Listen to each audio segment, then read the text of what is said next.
큰 박수 부탁드립니다. 국회가 편의시설이 잘 되었다 하지만은 지금 이 휠체어가 못 들어온 상황으로 지금 밖에 한 절반 못 들어온 것 같습니다. 정말 죄송하고 여러분들한테 미안한 마음을 먼저 전하겠습니다. 우리 척수 장애인은 여러 가지로 차별을 받고 있지만은 이렇게 우리 세미나실에도 이렇게 들어오지 못할 정도의 그 편의시설이 안 됐다는 것은 상당히 여러분들에게 대단히 미안한 생각을 갖습니다. 오늘 특히 우리 새누리당 우리 대표 최고위원께서 여러분들을 격려하기 위해서 이렇게 참석해 주셨습니다. 우리 황우여 대표님, 또 우리 문정림 의원님, 우리 정우택 최고위원님은 우리 장애인 세미나는 100% 참석하십니다. 그래서 약자 편에서 우리 장애인들에게 항상 그 희망과 소망을 주시는 우리 정우택 최고위원님께 다시 한번 감사의 말씀을 드리고, 또 우리 최봉홍 의원님은 우리 같은 비례로서 정말 저하고도 마찬가지지만은 소외계층이 많이 관심을 가지고 있습니다. 특히 또 우리 유명희 의원님은 얼마나 부지런하신지 항상 이런 행사 세미나에 꼭 참석하셔서 격려를 해주고 있습니다. 또 우리 오늘 4시에 우리 새누리당 장애인 시도당 위원장님들 회의가 있기 때문에 장애인 단체 여러분들이 이렇게 참석해 주셨습니다. 우리 척수 장애를 가지고 있는 우리 친구분 여러분들은 장애 유형별로 따져서도 제일 힘드는 상황을 살고 있습니다. 20대, 30대가 제일 많고요. 그 중에도 사고로 인해 가지고 척수 장애를 입게 되면은 약 46%가 최저 생활 수급자로 바뀝니다. 그리고 약 장애인 중에서도 취업률이 약 20% 미만으로서 정말 이 척수 장애를 가지고 있는 여러분들은 여러 가지로 차별을 받고 있고 생활에도 안 되면서 또 이런 환경, 이렇게 지금 국회에서 편의시설 잘 되었다 하지만은 접근성이 부족해 가지고 들어오지 못하는 이런 참 억울한 생활을 하고 있습니다. 그러나 여러분들이 소망을 가지시고 오늘 또 재활협회 부회장으로 계시는 이일영 우리 부회장님께서 토론자로 나오셔서 오늘 정말로 우리 척수 장애인들이 제도적으로 직장을 찾고 또 제도적으로 예산을 받아서 여러분들 삶이 변화될 수 있는 좋은 토론회가 되었으면 감사하겠습니다. 오늘 특히 이렇게 참석해 주신 내빈 여러분에게도 다시 한번 감사의 말씀을 드리고, 우리 척수 장애인들을 위해서 저는 국회에서 제도 개선과 예산 반영을 위해서 최선의 노력을 하겠다는 약속을 드리겠습니다. 오늘 여러분들에게 다시 한번 감사의 말씀을 드립니다. 감사합니다. 네, 큰 박수 부탁드립니다. 네, 말씀 감사합니다. 다음은 이번 토론회를 공동 주최한 사단법인 한국척수장애인협회 구군 회장님의 인사 환영사를 듣는 순서지만 건강상의 이유로 병원에 급히 입원을 하셨습니다. 구군회 회장님을 대신하여 사단법인 한국척수장애인협회 이찬호 사무총장님께서 환영사를 대독하도록 하겠습니다. 큰 박수 부탁드립니다.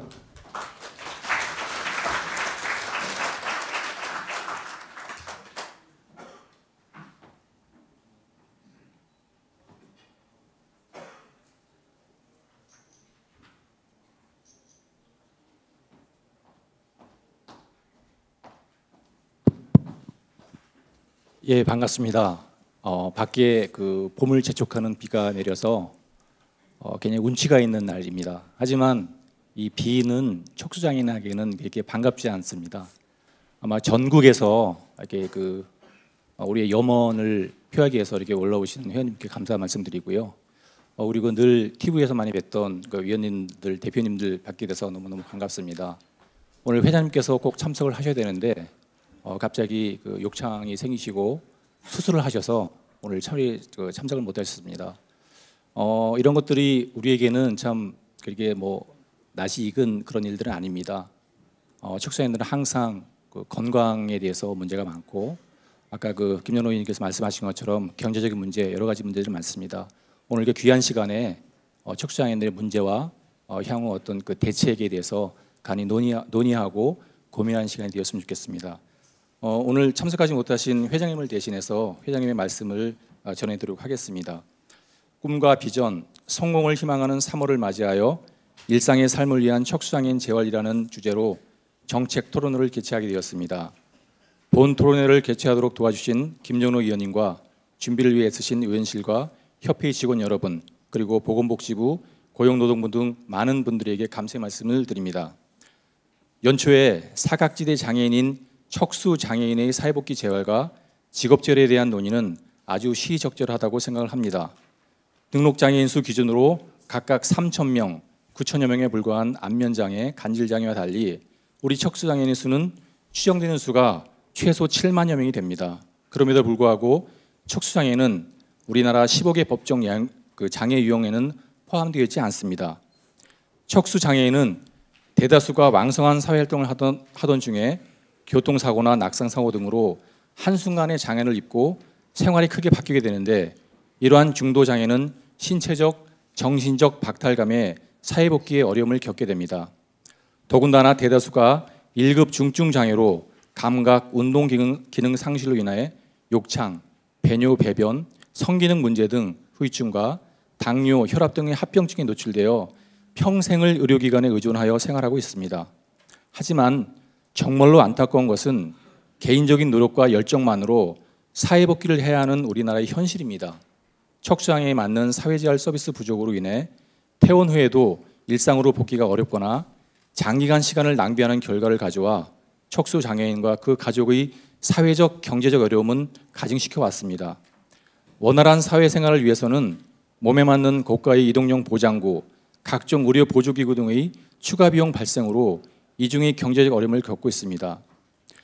손상 후 입원 초기로부터 체계적인 교육과 적극적인 관리를 통해 퇴원 전의 일상 복귀에 대한 다양한 서비스를 제공한다면 사회 경험이 풍부한 중도 장애인인 척수장애인의 대부분은 사회의 훌륭한 자원이 될 수 있는 능력이 있기 때문입니다.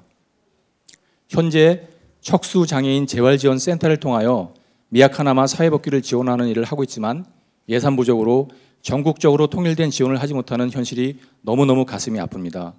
본 토론을 통해 일상생활 복귀에 어려움을 겪고 있는 척수장애인들의 체계적인 재활에 대한 방법을 모색하고 직업을 통해 일상의 삶으로 돌아갈 수 있도록 실효성 있는 정책을 모색하고자 합니다. 척수장애인들의 직업 복귀를 위한 환경의 개선과 다양한 직업의 개발 등 이 모든 것이 협회가 좀 더 적극적인 노력을 기울여 이루어내야 할 과제라고 생각합니다. 이러한 일들은 협회의 열정만으로는 부족합니다. 국회와 관계부처 등의 지원과 협력을 통해 중증의 척수장애인도 당당히 사회의 일원이 되고 세금을 내는 장애인이 될 수 있습니다. 우리는 자신이 있습니다. 오늘 행사를 위해 함께해 주신 전국 각지에 참여하신 회원 여러분들과 가족 여러분에게도 건강과 행복을 기원합니다. 감사합니다. 말씀 감사합니다. 이번 순서로는 오늘 행사를 축하해 주시기 위해 참석해 주신 내빈분들의 축사가 있겠습니다. 먼저 황우여 새누리당 대표 최고위원님의 축사가 있겠습니다. 황우여 대표 최고위원님께서는 인천 연수구 출신 5선 국회의원으로서 국회 교육문화체육관광위원회에서 활발한 의정활동을 펼치고 계시며 새누리당을 위해 헌신하고 계십니다. 큰 박수 부탁드립니다.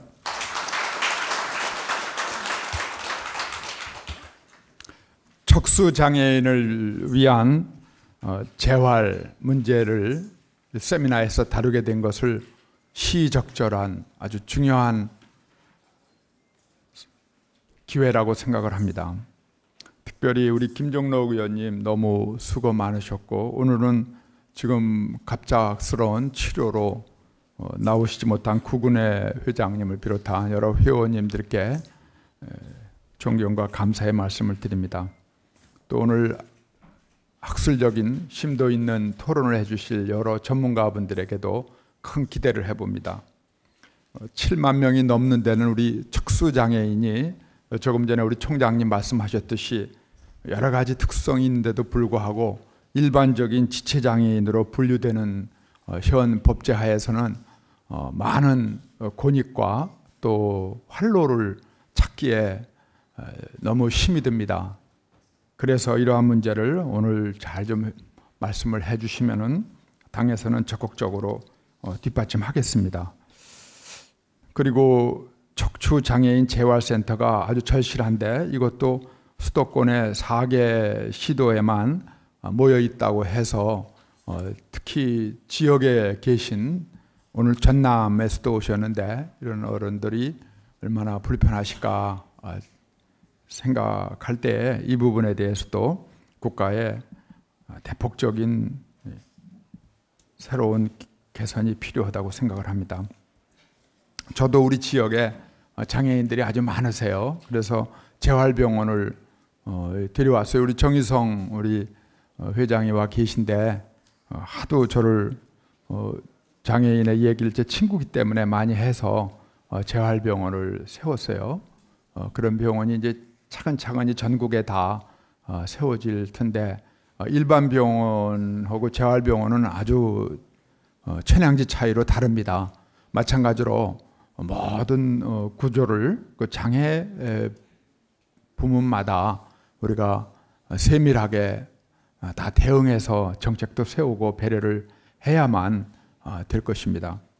특별히 우리 척수장애는 대개 중도 장애들이시기 때문에 충분히 사회 복귀할 수도 있고 또 그 전문적이고 자기의 평소에 하던 직장에서의 일을 해나갈 수 있는 분이 대부분들이십니다. 그러니까 그런 분들은 직장 복귀에 어떻게 해서라도 해드릴 수 있도록 하고 또 직장이 여의치 않은 분들은 새로운 직역에 일하실 수 있도록 해서 참 일 안 되는 게 얼마나 우리를 좀 사람답게 하고 행복하게 합니까? 그래서 이 부분에 대한 오늘 집중적인 토론을 해주시면은 저희 당도 우리 김종록 의원님과 함께 그 일에 동참하겠습니다. 우리나라는 장애인이 아주 많습니다. 그래서 이분들 없이는 대한민국이 움직여 나갈 수도 없고 또 경제 이야기를 많이 하지만 장애인과 함께 경제 주체로서 대한민국을 움직이지 않으면은 그것도 도달하기 어렵게 될 것입니다. 앞으로 일상의 삶을 위한 재활이라는 이 큰 일을 우리 김종록 의원님 오늘 세미나를 계기로 해서 새로운 전기를 맞기를 바라고 당에서는 적극 뒷받침하겠습니다. 대단히 감사합니다. 다시 한번 큰 박수 부탁드립니다. 말씀 감사합니다. 다음은 정우택 새누리당 최고위원님의 축사가 있겠습니다. 정우택 최고위원님께서는 충북 청주시 상당구 출신 삼선 국회의원으로서 국회 국토교통위원회에서 활발한 의정활동을 펼치고 계십니다. 특히 김정일 의원님께서 주최하는 장애인 관련 토론에 빠지지 않고 참석하셔서 좋은 말씀을 해주고 계십니다. 큰 박수 부탁드립니다. 네, 여러분 대단히 반갑습니다. 오늘 또 국회에서 정말 좋은 정책 토론회가 개최되는 것 같습니다.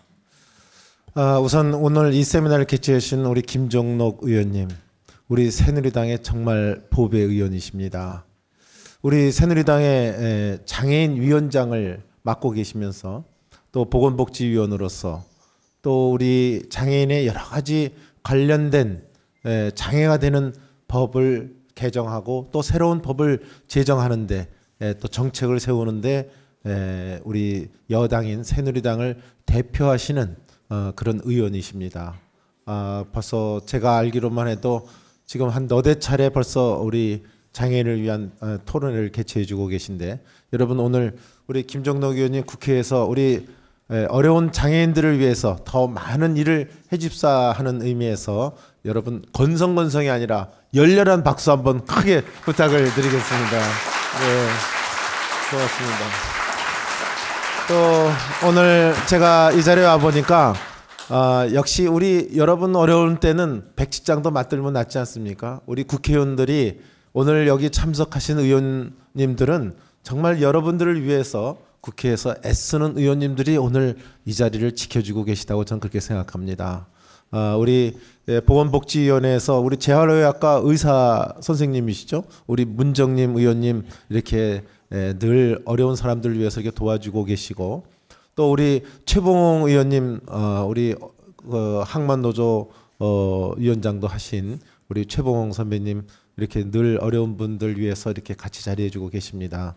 또 우리 새누리당의 농업 분야의 대가이신 우리 윤명희 의원님도 이렇게 늘 같이 해주셔서 고맙다는 말씀을 드리고, 사실 누구보다 바쁘신 우리 새누리당의 대표 황의료 대표님, 정말 이런 정책 토론회에서 잘 뵙기가 어려운데 오늘 특별히 시간을 내셔서 아마 여러분의 힘이 되고자 이 자리에 오신 것 같습니다. 우리 대표님께도 박수 한번 크게 한번 더 쳐드릴까요? 네, 고맙습니다. 네, 아까 뭐 얘기가 나왔습니다만은, 그리고 좀 또 아까 우리 신용식 회장님도 여기 지체장인 회장님 앉아 계신데, 사실 저는 우리 신 회장님하고 같이 사랑의 끈 연결운동본부를 맡아서 우리 장애 학생들하고 1대1로 그 독지가들하고 연결시켜주는 그 일을 제가 우리 신 회장님을 모시고 같이 일을 하고 있다는 말씀도 덧붙여 드리겠습니다. 지금 아까도 얘기가 나왔지만 한 6, 7만명의 우리 척수 장애인들, 특히 요새 근래에는 제가 듣기에는 20, 30대에서 많이 발생하고 있다고 이렇게 듣고 있습니다. 아마 그것은 산업재해라든지 또는 또 스포츠 낙상이라든지 또 여러 가지 요인에 의해서 발생하는 것 같습니다. 특히 건강한 신체를 가지고 있다가 그렇게 많은 경험과 경력이 있는데 불의의 사고로서 이렇게 하시는 분들이 빨리 일상생활에 돌아갈 수 있게 하는 방법이 무엇이냐, 우리가 이것을 찾아내야 될 것 같습니다. 그런 점에서 봤을 때는 아직 정부가 지원하는 체제가 굉장히 미비되어 있지 않나 이렇게 생각합니다. 아까 대표님께서도 얘기를 하셨지만 우리 17개 광역 시도 중에 불과 4개의 시도의 재활센터만이 있다는 것은 우리가 그 일상생활로 돌아가기 위한 우리 지원 서비스 체제가 제대로 되어 있지 않다, 이것을 대표적으로 나타내고 있다고 봅니다. 우리 국회에서도 오늘 토론에서 좋은 결론이 나오면 우리도 예산을 좀 제대로 넣어서 국회에서 넣어서 여러분들이 불편하지 않도록, 또 일상생활로 돌아갈 수 있는 재활의 길이 활짝 열릴 수 있도록 국회에서도 노력하겠다는 약속을 드립니다. 또 우리 척수장애인 여러분들 여러 어려움이 많지만 그래도 우리 국회에 여러분들을 사랑하고 또 여러분들을 지원하려는 우리 김종록 의원님을 중심으로 해서 많은 의원들이 포진해 있다는 이런 생각을 가지시고 여러분 힘내시고, 오늘 말 그대로 정책 토론회입니다. 여러분이 좋은 오늘 정책 토론을 통해서 뭐 안을 주신다면 우리 새누리당에서도 적극적으로 정책화될 수 있도록 최선의 노력을 다하겠다는 약속을 드리면서, 우리 여기 자리해 주신 전국의 척수장애인 여러분들, 또 유관기관 여러분들, 또 우리 장애단체 장님을 비롯한 여러 단체 여러분들 진심으로 사랑하고 존경한다는 말씀을 드리면서 오늘 좋은 정책 토론이 이루어지시기를 충심으로 기원드립니다. 여러분 힘내시기 바랍니다. 화이팅! 말씀 감사합니다. 큰 박수 부탁드립니다. 다음은 국회 보건복지위원이신 새누리당 문정림 의원님을 앞으로 모시고 축사 말씀 듣도록 하겠습니다. 네, 큰 박수 부탁드립니다.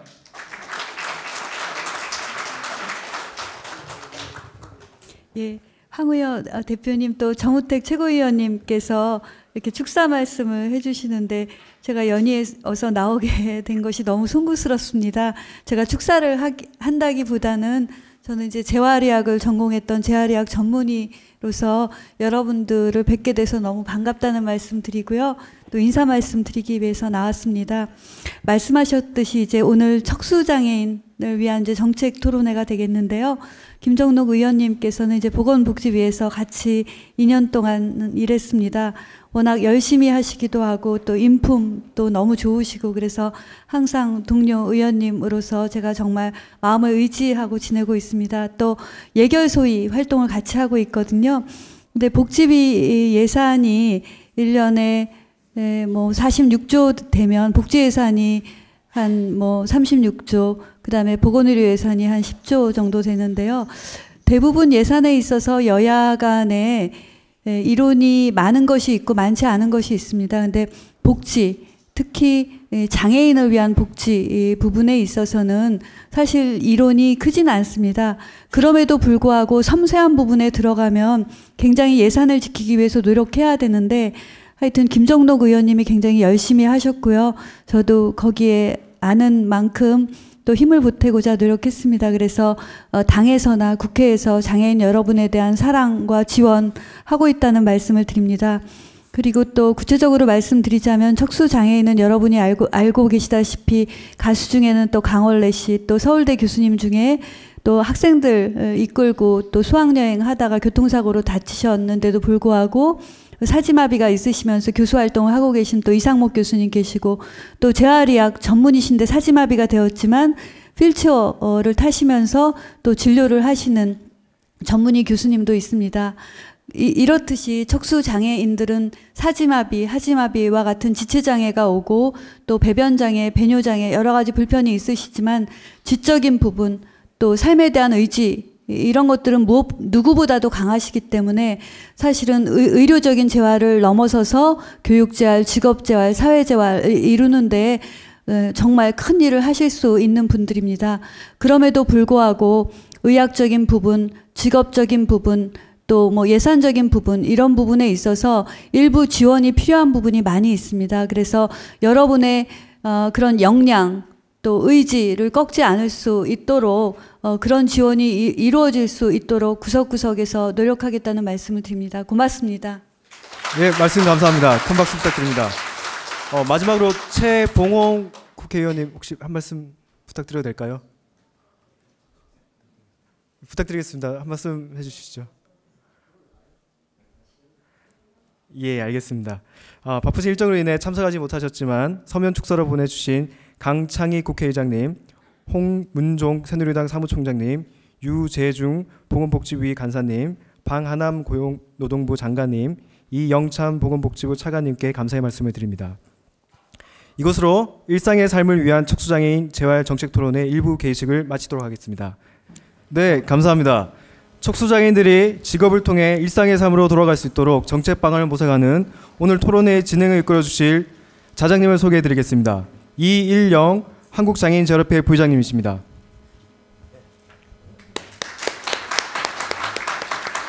이일영 자장님은 연세대 의대를 졸업하시고 16년 동안 미국 국립 웨스트 록스버리 보훈병원에서 척수손상 재활센터 과장을 역임하시고 아주대 재활의학 과장을 역임하셨습니다.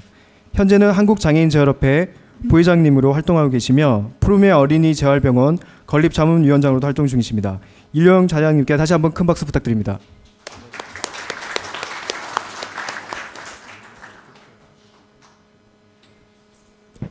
예, 저 시작하기 전에 잠시 안내 말씀드리겠습니다.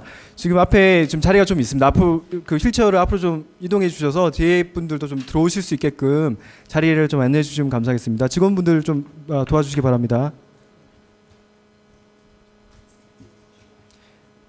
네, 그러면 이일영 자장님께 마이크를 넘기도록 하겠습니다.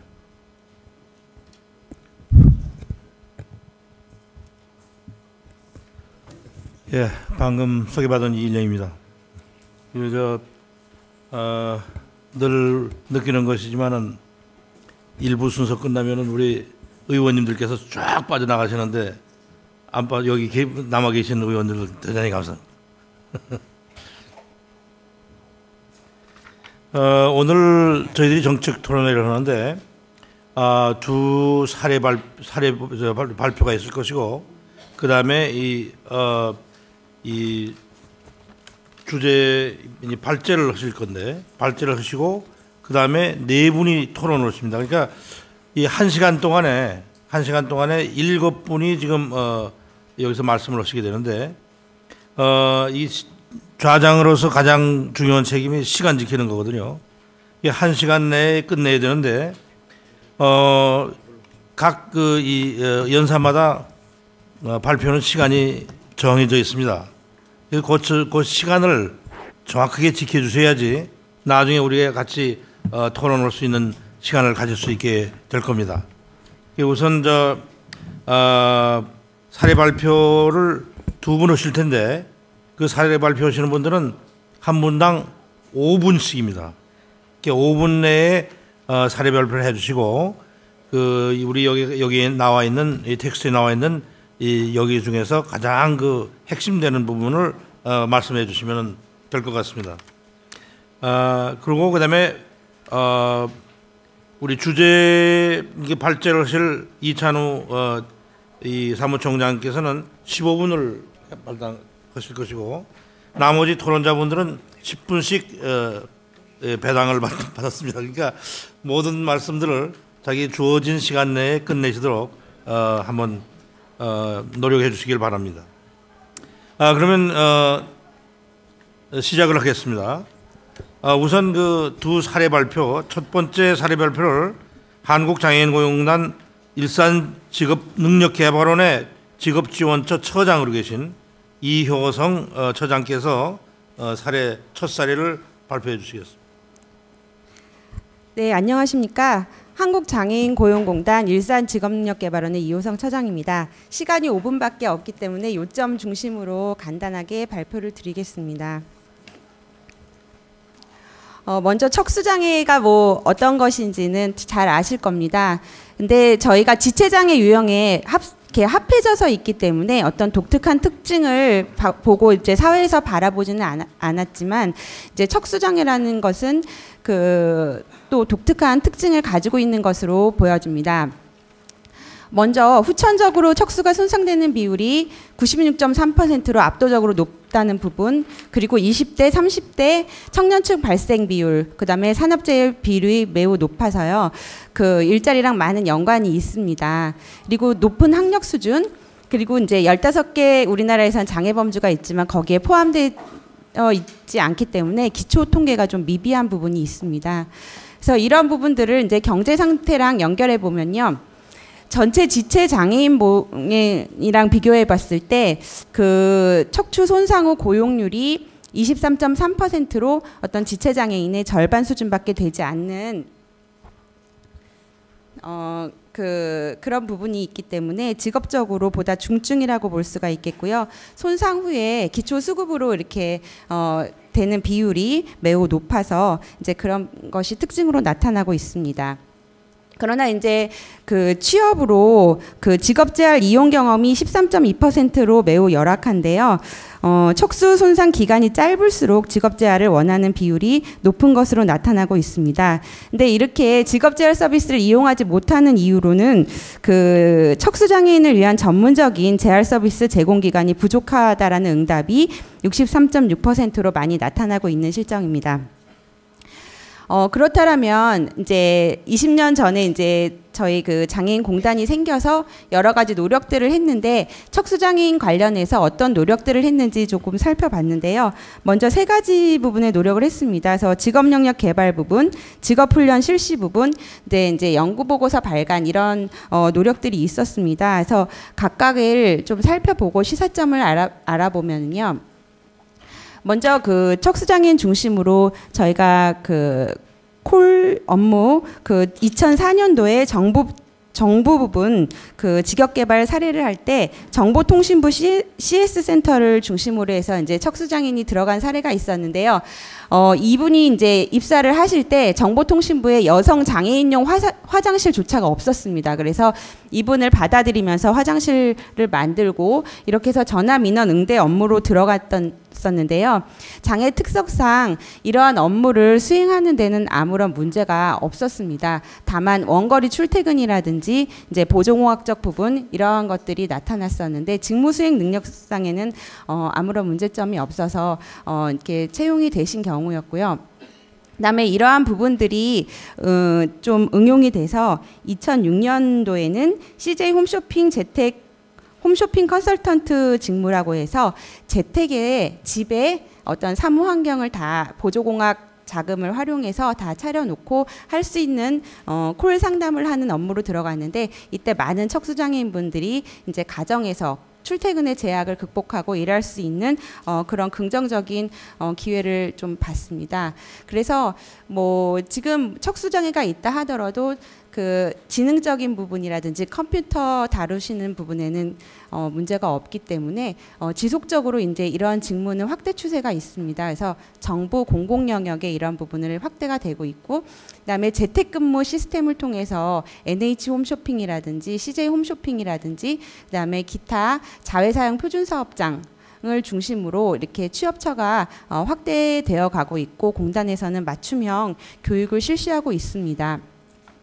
그리고 이제 2011년도에 척수협회랑 협약을 맺고 신직무 개발 부분으로 해서 e스포츠 심판 직업 영역을 확대했는데요. 이 사례는 이제 문화 영역으로 직업 영역이 확대됐다는 그런 의미를 가지고 있고요. 좀 전문직으로 이렇게 진출하는 그런 계기가 됐었습니다. 그리고 이제 원격 컴퓨터 강사 직무도 2011년도에 개발이 되었습니다.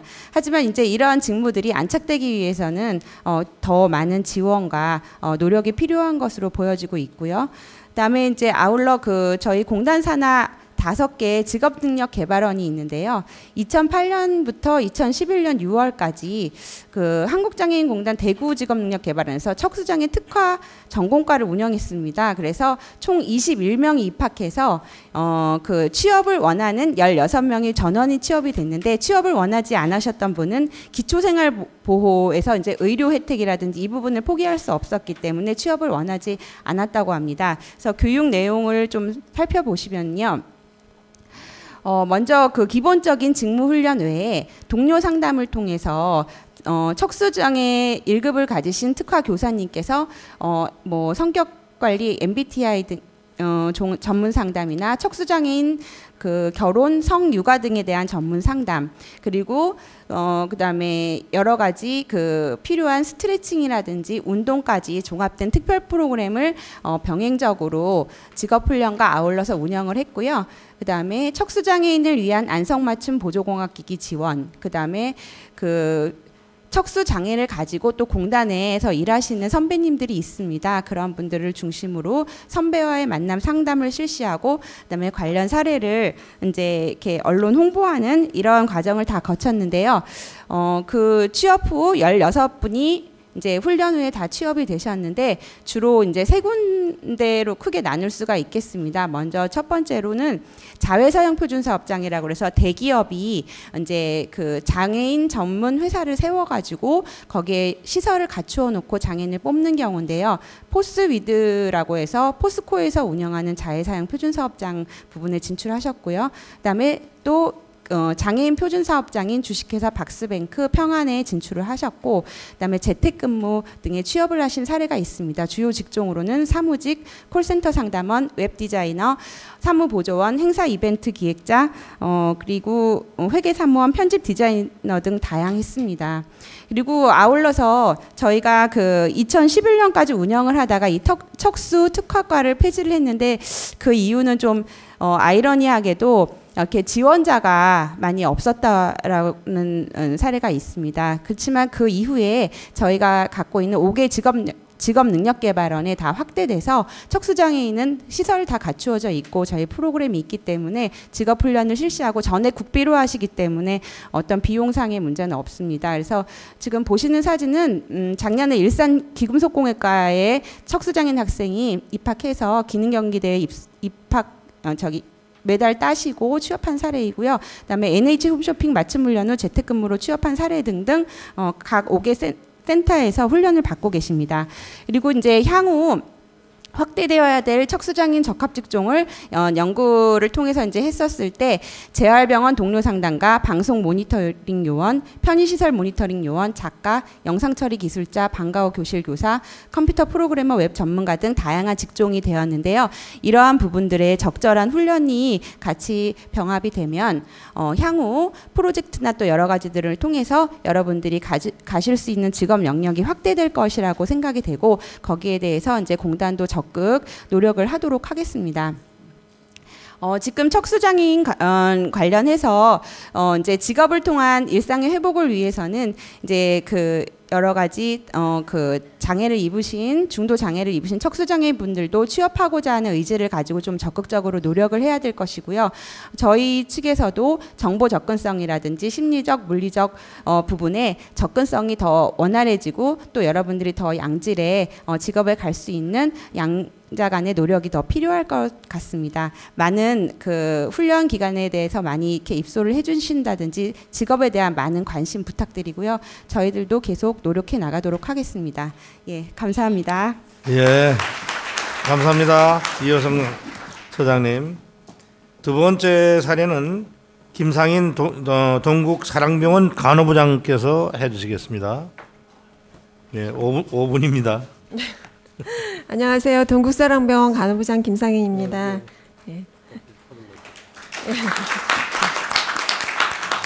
작년에 뉴질랜드 사회복귀 프로그램을 그 협회 간부님들하고 다녀오고 나서 이런 자리에서 또 뵀었던 것 같아요. 근데 그때 이제 뉴질랜드 갔을 때 총장님이 계속 저한테 이제 한국으로 돌아가면 동국사랑병원에서 할 일이 많아서 어떡하냐고 이제 농담 반 진담 반 그렇게 얘기를 하셨었는데요. 오늘 이제 발표할 고용 사례도 이제 그 중에 하나였던 것 같습니다. 저희가 이제 사회복지사를 작년에 고용을 하게 된 계기는 아까 말씀드린 대로 뉴질랜드 사회복귀 프로그램을 보고 와서 앞으로 재활병원에서 이제 사회복귀 프로그램을 더 활성화해야 되겠다 하는 얘기가 나왔고 이제 내부 토론을 거치면서 그럼 사회복지사가 꼭 있어야 되는 직종이겠다는 결론이 나왔습니다. 그래서 어차피 사회복지사를 뽑을 거면 저희가 척수장애인으로 고용을 하자는 결론이 나왔었고요.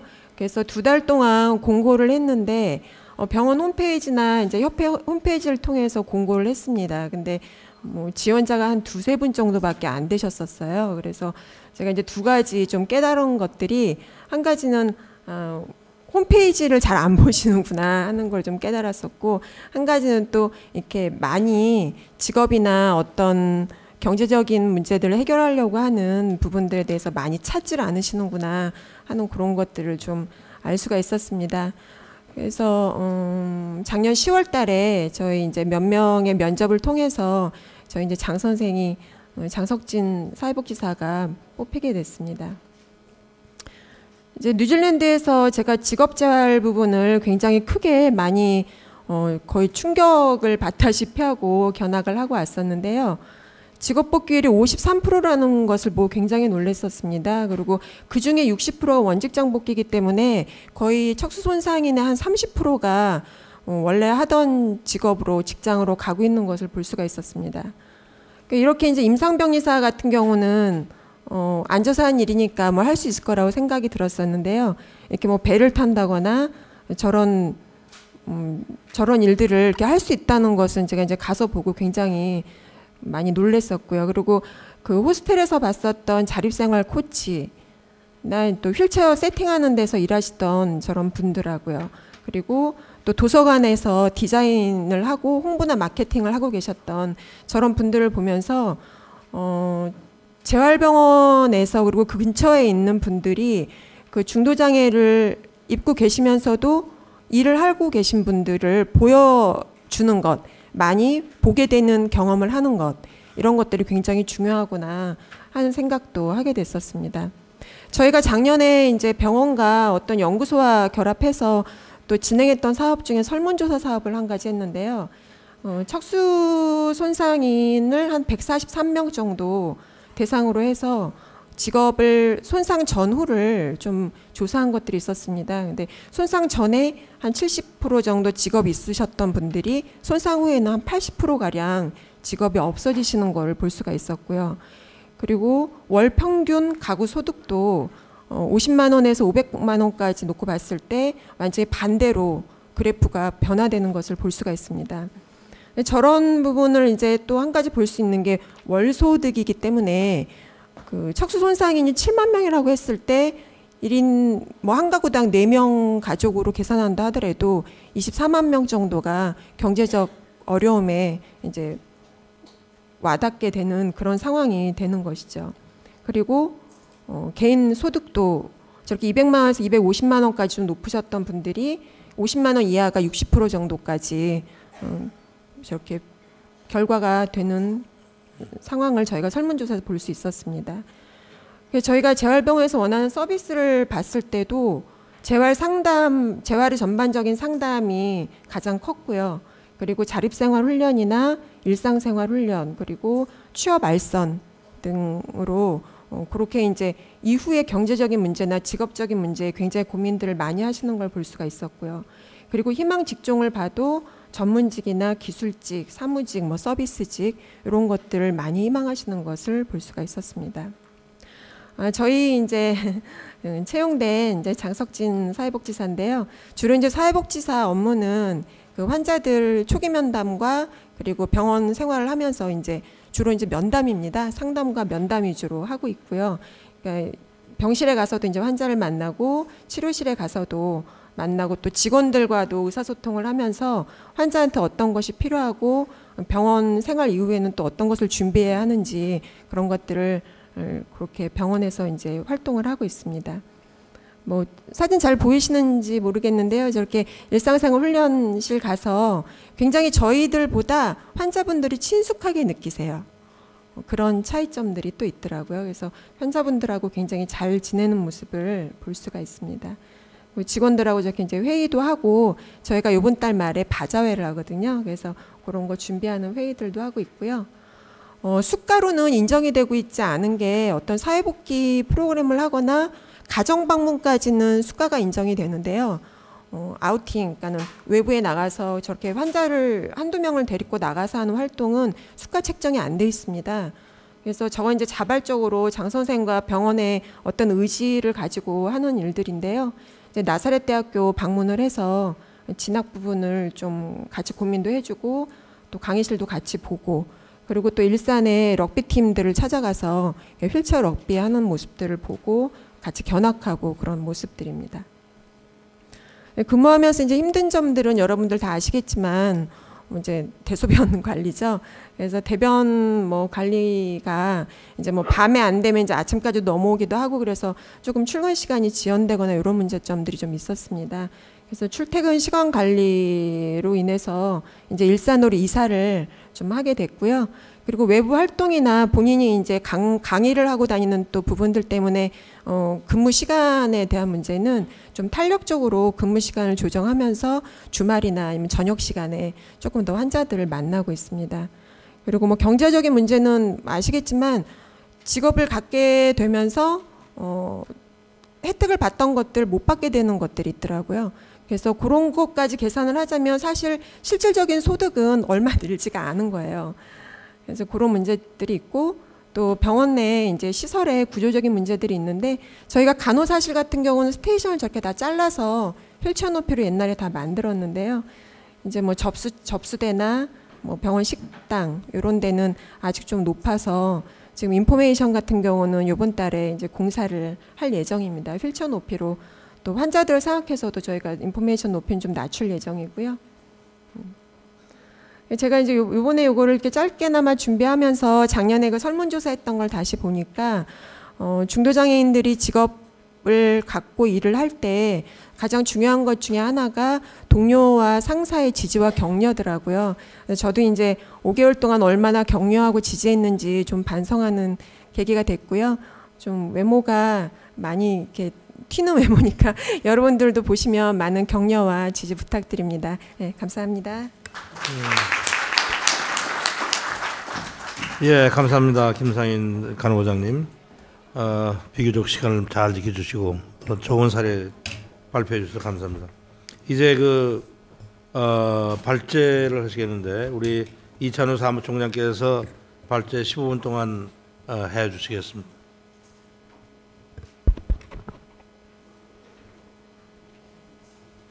예, 감사합니다. 여기 앞에서 보니까 좌석이 많이 비고 저기 안에 밖에서 아직 못 들어오신 분이 많이 계셔서 마음이 좀 아픕니다. 다음에 할 때는 많은 분들이 더 참여할 수 있게 그렇게 하도록 하겠습니다. 그리고 세미나 때마다 늘 말씀드리지만 우리 척수장애인들은 그 욕창에 대해서 굉장히 조심을 해야 됩니다. 그래서 혹시 몸이 불편하시거나 그러신 분들은 자유롭게 좀 그 체의를 변경해 주셔도 될 것 같습니다. 제가 지금 발제를 할 텐데 제가 일상의 삶을 위한 척수장애인 재활이라는 제목으로 발제를 할 예정입니다. 여러분들은 사회복귀라는 말이 그동안에 이제 그 중도장애인이 지역사회로 돌아오는 어떤 그런 것에 많이 그 사회복귀라는 말을 썼는데, 그래서 뭔가 사회복귀라는 말이 굉장히 좀 경직되는 그런 느낌이 들고 약간 인위적이고 뭔가 좀 강제적이라는 어떤 그런 생각이 좀 들어서 제가 그 작년에 뉴질랜드를 다녀오면서 사회복귀라는 말을 좀 대체할 수 있는 말이 뭐가 있을까 고민하다가 저희같이 중도장애인들 척수장애인 같은 경우는 사고 전에 어떤 일상, 늘 해왔던 어떤 일상의 삶을 살아가는 게 뭔가 좀 그 효과적일 것 같은 생각이 들어서 저희가 2014년도부터는 이제 일상의 삶이라는 어떤 그런 그 키워드를 갖고 어떤 사회복귀를 할 예정입니다. 이렇게 그 척수의 이해와 그 문제 분석, 그다음에 그 해결 방안, 그다음에 결론 이렇게 네 가지 섹터를 나눠서 말씀을 드리겠습니다. 많은 분들이 이게 뭐 척수하고 척추를 많이 헷갈리시고 계시죠. 물론 우리 척수장애인 당사자야 뭐 이거를 그 혼돈이 되진 않는데 오늘 그 비장애인 분들하고 또 척수 장애를 모르신 분들을 위해서 준비를 했는데 척추하고 척수는 완전히 다르죠. 척추는 이제 뼈고요. 척수는 척추뼈 안에 있는 신경, 중추신경을 얘기를 합니다. 이런 것들의 이해가 없어서 그 많은 분들이 막 척추장애 뭐 이렇게 말씀하시는데 그런 것들에는 혼돈이 없으면 좋겠다는 말씀드립니다. 그다음에 그 척수 손상의 원인은 뭐 그 당사자들은 잘 알지만 그 외상으로 인해서 막 낙상이라든가 교통사고, 그다음에 스포츠, 폭행 이런 식으로 됐고요. 이 통계표는 저희가 2011년도에 척수장애인협회에서 그 연구를 한 척수장애인 실태 조사를 해서 나온 겁니다. 이 내용하고 뭐 의학계나 아니면은 그 다른 데서 말한 얘기하는 거 거의 흡사하기 때문에 이걸 예를 들었습니다. 최근 들어서는 뭐 척수 종양이라든가 어떤 질병으로서 많이 나오고 있고요. 최근에 들어서 좀 척수 장애에 발생하는 양상이 좀 많이 바뀐 게 예전에는 이제 그 완전 손상이 많았는데 요즘에는 그 불완전 손상이 많아졌고 또 여성 척수 장애인들도 많이 발생하고 있고 그다음에 청소년도 많이 발생하고 있고요. 특히 그 노인들도 요즘 많이 발생하고 있는 추세가 있다는 것을 제가 그 어떤 연구소에서 본 적이 있는 것 같습니다. 선생님 척수 손상의 영향은 너무 많죠. 여기 보시면 제가 끔찍한 사진을 하나 놨는데요. 사실 이 욕창이라는 게 척수 장애인하고는 뗄래야 뗄 수 없는 그런 관계입니다. 그래서 어떤 그 의사 선생님들은 척수 그 욕창이 발생하는 게 척수 장애인 당사자의 어떤 뭐 문제다, 뭐 게을러서 그렇다 그랬는데 사실 이런 것들은 척수 손상을 겪고 난 이후에 감각신경과 운동신경이 없음으로 해서 발생되는 아주 그 어쩔 수 없는 상황이거든요. 이런 것들에 대한 이해가 좀 부족하지 않나 생각이 듭니다. 사실 우리가 뭐 욕창이라든가, 그다음에 방광 문제라든가, 어떤 뭐 성기능 장애라든가, 사실 이런 것만 이게 생각할 수 있는데요. 사실 그 위에 뭐 많은 분들이 통증에 대한 그 고통도 많이 하시고 있고요. 또 그 휠체어를 오래 그 하신 분들은 이제 근골격계 질환 그래서 뭐 어깨라든가 이런 데 많은 문제가 발생하고 있습니다. 또 복부 비만은 뭐 굉장히 심각한 문제가 됐고요. 또 당뇨, 척수 장애인들은 당뇨가 발생할 확률이 높다는 것은 이게 의학적으로 그 검증이 된 겁니다. 저희가 유산소 운동, 그러니까 근육 운동을 못 하기 때문에 거기에 인슐린 문제가 생겨서 척수 장애 오래가 되면 어떤 당뇨 문제가 발생을 하고 있습니다. 근데 사실은 이렇게 척수 손상으로 인해서 많은 문제가 발생하고 있지만 이런 것들에 대한 체계적인 가이드맵이 없다는 거죠. 그러니까 척수 장애를 입고 나면 5년 후, 10년 후, 15년 후, 20년 후에는 어떤 질병이 발생이 되기 때문에 이런 거를 사전에 뭐 준비를 한다든가 예방한다든가 어떻게 하라는 아무런 그런 가이드라인이 없습니다. 그냥 우리들은 그냥 선배들이 하는 어떤 그런 얘기를 듣고 그냥 이렇게 그렇게 하는데 이런 것들도 뭔가 체계적으로 해서 어떤 그 건강을 좀 유지할 수 있는 어떤 그런 것들이 있었으면 좋겠다는 생각이 들었습니다. 그다음에 척수장애인 특성을 말씀드립니다. 사실 척수장애인들은 굉장히 사각지대의 장애인입니다. 그냥 억울한 장애인이라고 저는 생각합니다. 왜냐하면 내가 볼 때는 아무런 문제가 없거든요. 그냥 다리 아프신 분이 다리가 불편해서 그냥 잠시 휠체어를 타고 있나? 이렇게 생각을 해요. 그래서 굉장히 그 좀 나름대로 불이익을 많이 당하고 있습니다. 그리고 제가 보기에는 백조 같은 장애인 같아요. 백조가 겉에서 보면 굉장히 우아해 보이지만 그 발밑으로는 엄청나게 그 다리를 움직이고 있거든요. 그러니까 우리가 볼 때는 굉장히 멀쩡해 보이고 아무런 문제 없어 보이고 그냥 귀티가 나고 뭐 그렇게 돼도 사실은 우리가 갖고 있는 여러 가지 신체적인 문제, 경제적인 문제, 정신적인 문제 이런 것들은 우리가 얘기를 하지 않으면 모릅니다. 그래서 우리 척수장애인들도 외부에 나가면 우리 장애의 문제에 대해서 굉장히 신랄하고 원초적인 얘기를 많이 해줘야 돼요. 그렇지 않으면 우리에 대해서 잘 알 수가 없습니다. 척수장애인들이 가장 사고에 겪는 게 어떤 심리적인 변화죠. 왜냐하면 우리는 어떤 그 기본적인 욕구, 먹고, 싸고, 배설하고, 그다음에 어떤 성적인 문제 이런 것들이 문제가 해결이 되는데 이거를 우리가 얘기를 할 수가 없어요. 그러니까 어떤 이런 것들에 대한 어떤 혼란성 이런 것들 때문에 상당히 오랜 기간 동안 고민을 많이 하게 됩니다. 또한 이런 것들에 의해서는 가정의 문제가 발생을 하고 가족들이 소진을 당하고 이런 게 있고요.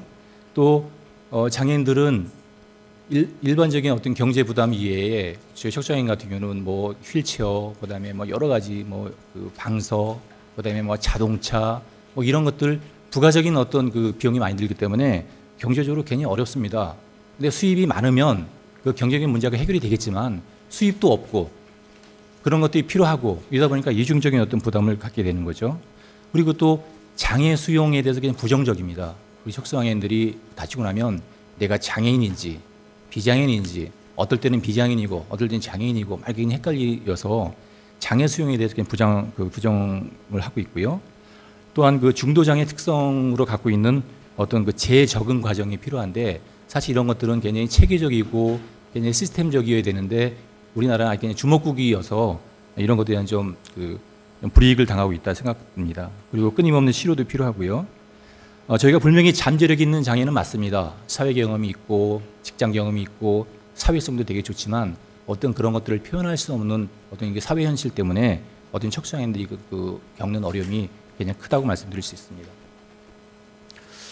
척수장애인 현황에서 말씀드리면 매년 2,000명이 발생되고 있고 2011년도 장애인 실태조사에 의하면 한 5만 3천에서 한 7만 1,300이라고 돼 있는데 사실 이것도 모릅니다. 왜냐하면 표본 조사를 했기 때문에 이제 3년 후에 2014년도 이제 뭐 장애인 실태조사를 다시 할 텐데 이때 되면 또 바뀔지도 몰라요. 매년 장애인 실태 조사할 때마다 이 수가 바뀌었습니다. 이런 것들은 척수 장애가 유형 분리가 안 돼서 체계적인 통계를 갖지 못하기 때문에 발생되는 거고요.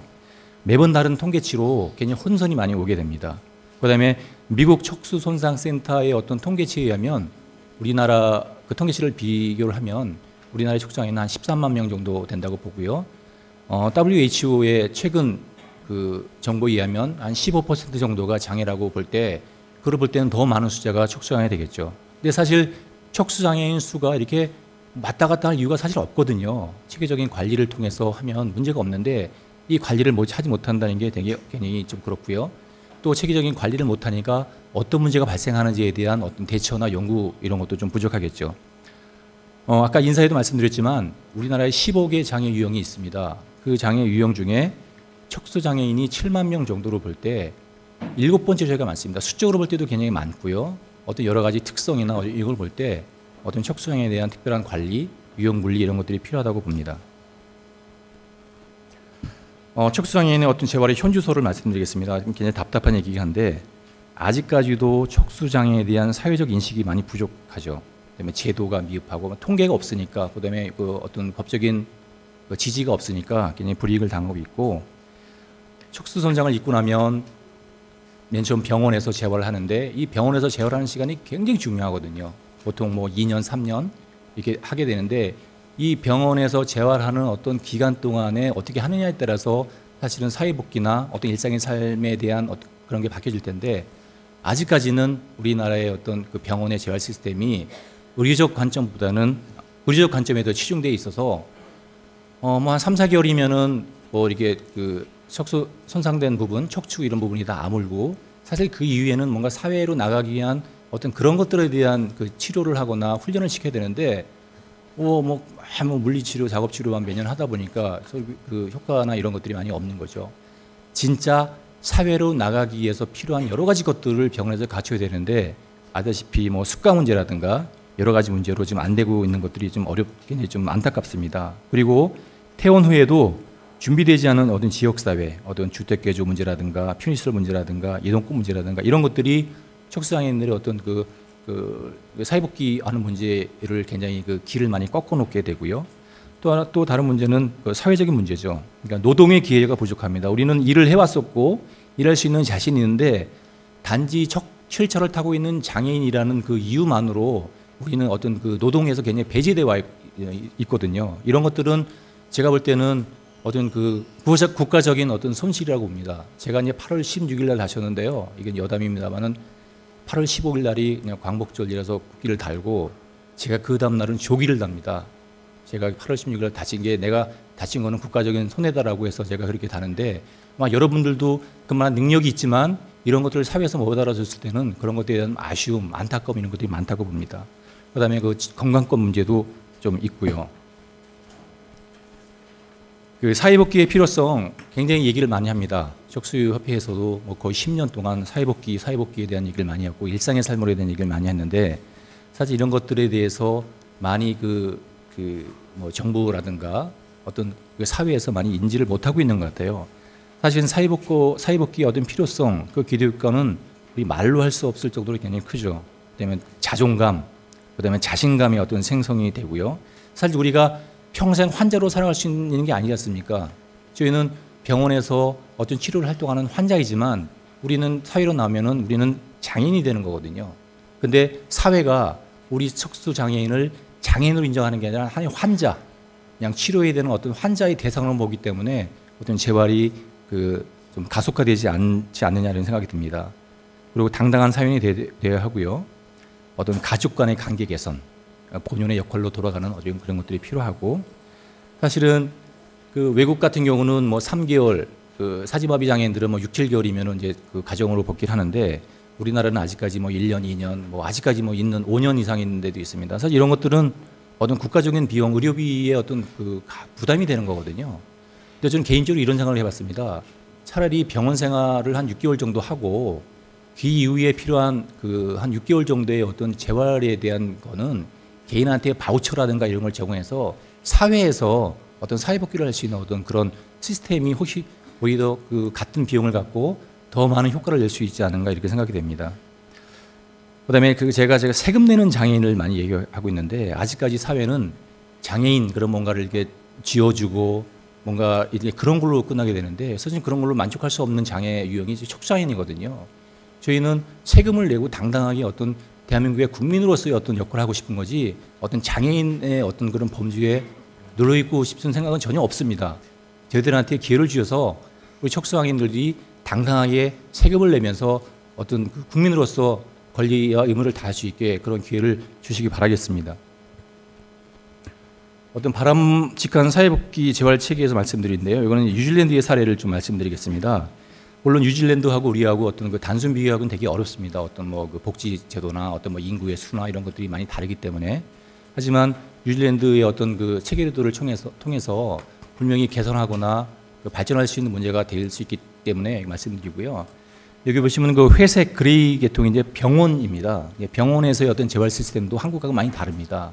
그러니까 우리는 뭐 정형외과나 신경외과에서 치료를 하고 나서 그 다음에 이제 뭐 재활학으로 전과가 되는데 뉴질랜드 같은 경우는 그냥 그 수술실에 들어올 때부터 그러니까 응급센터에 들어올 때부터 신경외과, 정형외과, 비뇨기과, 재활학과가 합동 진료를 하게 돼 있어요. 그래서 굉장히 진료가 굉장히 체계적이고 빨리 되고요.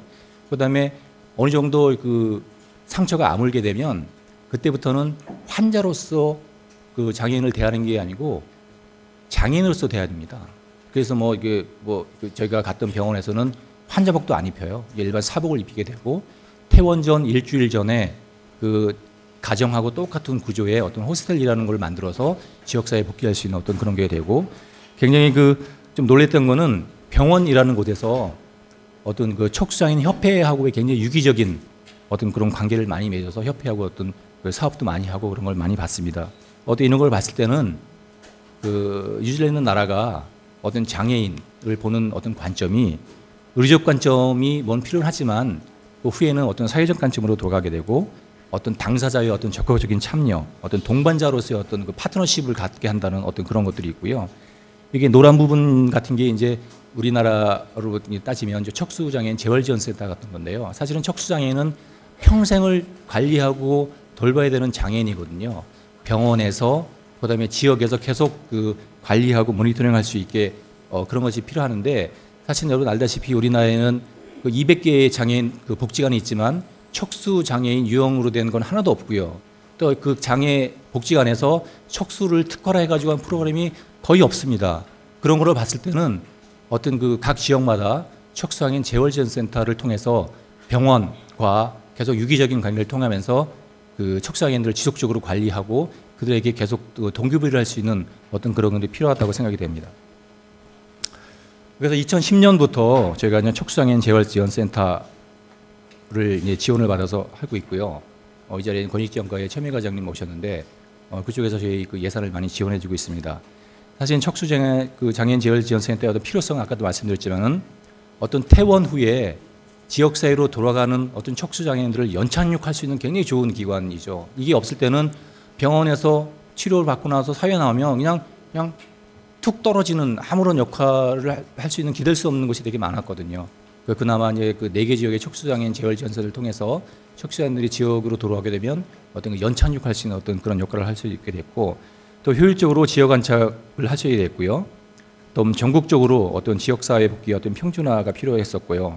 그다음에 척수장애인 같은 경우는 그 아무나 이렇게 척수장애인을 케어하거나 그 관리를 못하죠. 그래서 특수하고 전문적인 접근이 필요하고 또한 지속적인 관리 체계가 필요하다. 그리고 척수장애인 재활지원센터에서는 그 당사자뿐만 아니라 가족을 지원하는 어떤 프로그램이 필요하다라는 그 데를 생각을 많이 하고 있습니다. 척수 장애인이 사고가 나게 되면 모든 관심이 척수 장애인에게 몰리죠. 척수 장애인들이 어떻게 빨리하면 뭐 해야 될까 굉장히 하는데, 사실은 그 과정에서 가족들은 많이 소외가 됩니다. 그래서 척수 장애인들이 이제 재활을 해서 나가게 되면 가족들은 이제 소진이 돼서 굉장히 그 가족이 굉장히 좀 불안정한 상태가 됩니다. 그래서 척수 장애인 같은 경우는 척수 장애인뿐만 아니라 그 가족을 같이 관리하고 재활을 해야 되는 그런 필요성이 있습니다. 그다음에 그 척수장애인 재활지원센터에서 이게 보시는 것처럼 굉장히 많은 그 프로그램을 갖고 지금 하고 있고요. 예.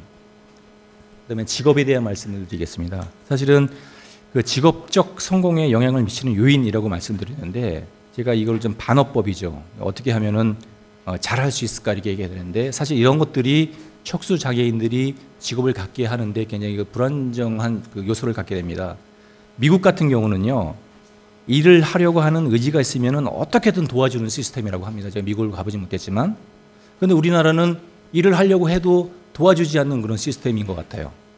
예를 들어서 제가 보기에는 척수장애인들은 원직장으로 복귀하는 게 가장 좋죠. 자기가 사고 전에 다녔던 직장으로 복귀하는 게 아마 최고의 방법인 것 같습니다. 물론 그 원직장에서 이게 뭐 그 기술직이라든가 아니면 그 육체적인 걸 하는 분들이 사고 그 직장을 복귀해서 그 일을 못하지만 그 직장에 있는 다른 부서를 통해서 부서 이동을 통해서 충분히 일을 할 수 있는데, 사실 그런 것들에 대한 지원이 많이 부족한 것 같아요. 이런 것들은 물론 고용주의 어떤 인식 개선 이런 것도 필요하지만 장애인 스스로도 할 수 있다는 어떤 그 의지를 계속 표명을 하고 이거를 제도적으로 좀 뒷받침해야 된다고 생각이 됩니다. 뭐 알다시피 직업이라는 거는 단순히 뭐 한 달 동안 일을 해서 월급을 받아서 그 월급으로 어떤 가게에 도움이 되는 그렇게 단순한 그런 역할을 하는 게 아니죠. 사회생활을 통해서 본인의 자존감을 높이게 되고 본인의 가족 내에서 역할에 대한 어떤 그런 거를 하고 하는 굉장히 중요한 역할을 하는 거죠. 그래서 저는 척수장애인 재활의 어떤 마지막 완성은 직업이다 이렇게 봅니다. 그래서 많은 그 직업을 갖을 수 있도록 많은 노력을 해야 될 것 같고요.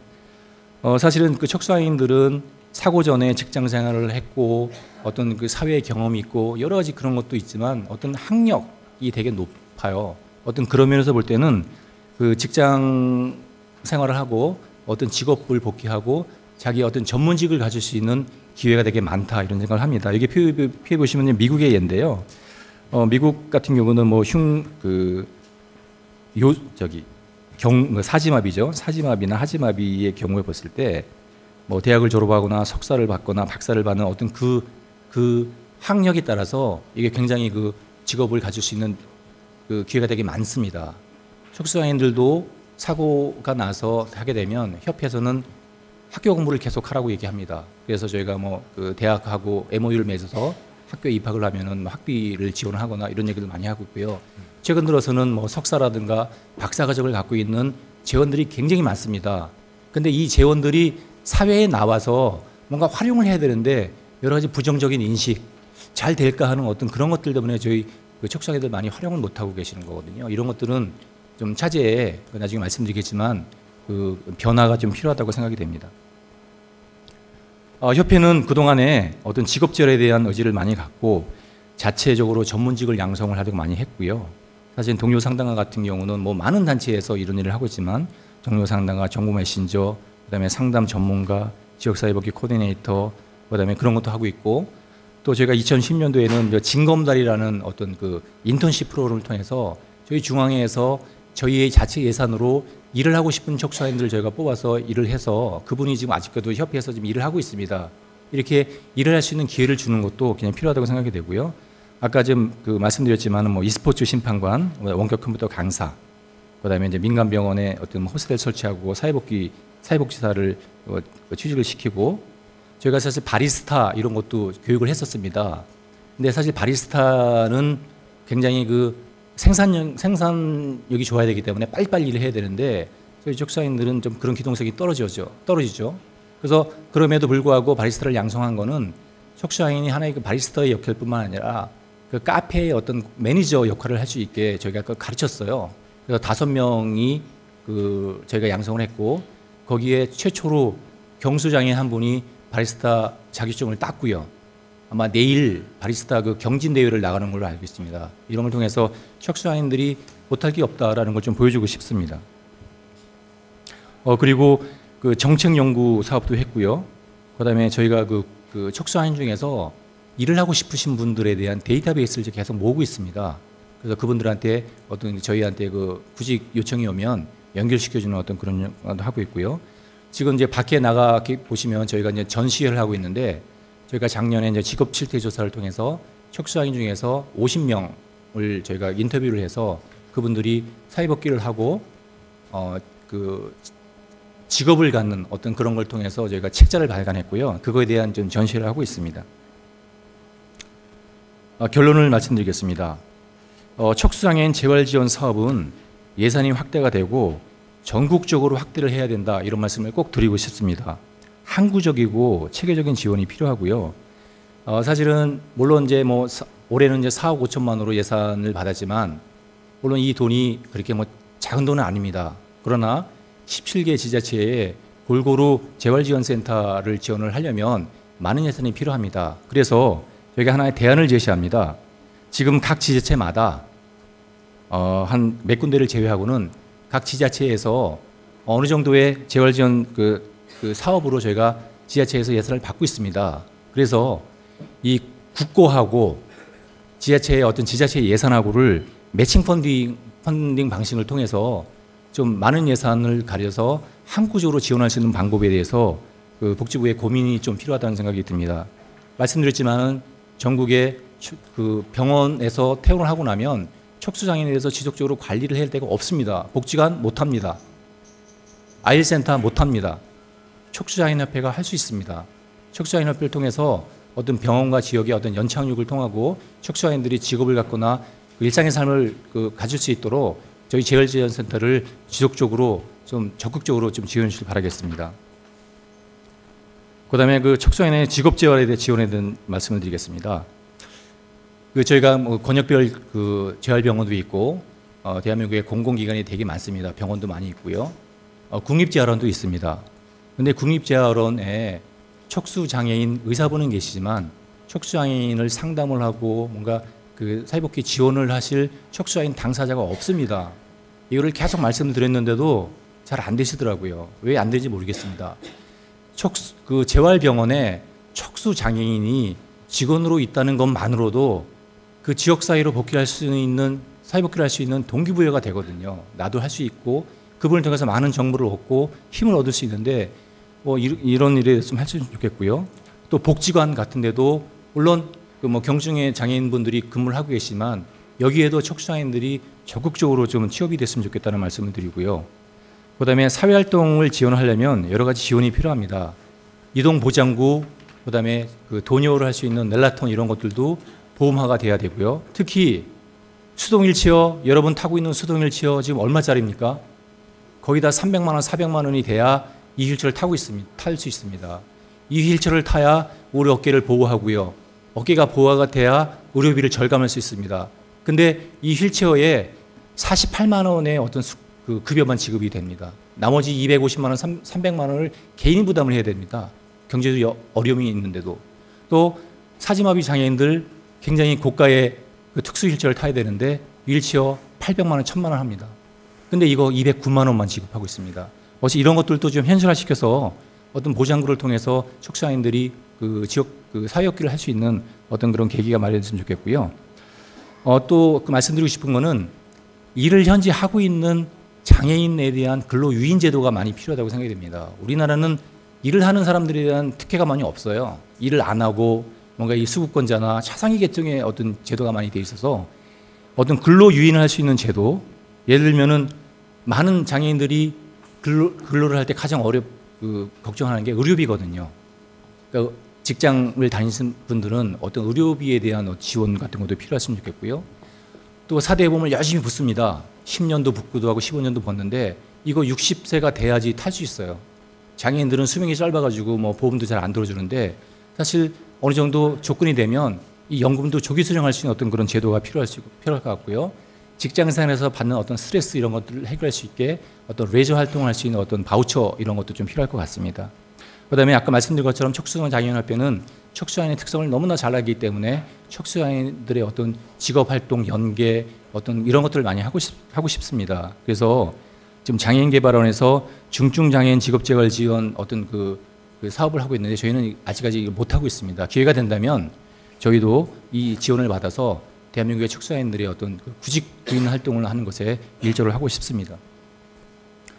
예, 마지막으로 이 모든 것을 하려면 사실 결론적으로는 척수장애가 유형으로 분리가 돼야 됩니다. 왜냐하면 우리나라는 모든 것들이 법적인 뒷받침이 없으면 안 됩니다. 법적으로 척수장애라는 거를 도와줘야 된다는 게 없으면 안 돼요. 그렇기 때문에 복지관이 없어요. 센터도 마음대로 질 수가 없습니다.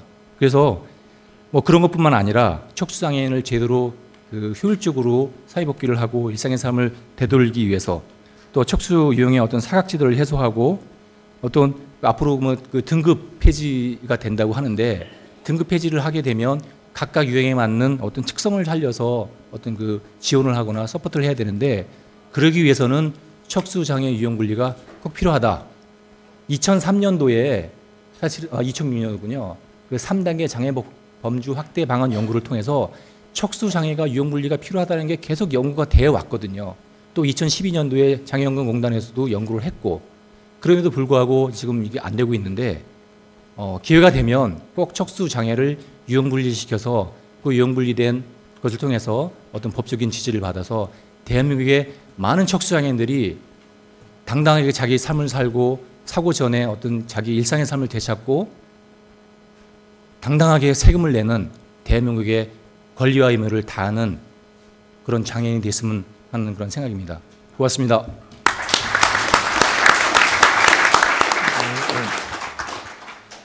예, 우리 이찬호 사무총장님께서 하실 얘기가 너무 많아가지고 15분 할당했는데 30분을 하셨어요. 그래서 이제 우리가 5시에 끝나려면은 우리 토론자님께서 좀 미안하긴 하지만은 조금 이 시간을 좀 줄여서 토론을 해줬으면 좋겠습니다. 한 7분 정도, 가능하면 5분에 하시면 더 좋고요. 우리 네 분이신데 한 7분씩 해도 거의 다시 다 채울 것 같아요. 그러니까 그걸 유념하시고 해주시기 바랍니다.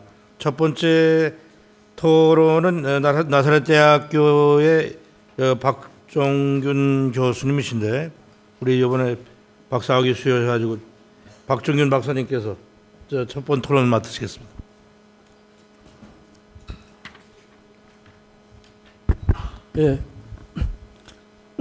예, 반갑습니다. 나사렛대학교 박종균입니다.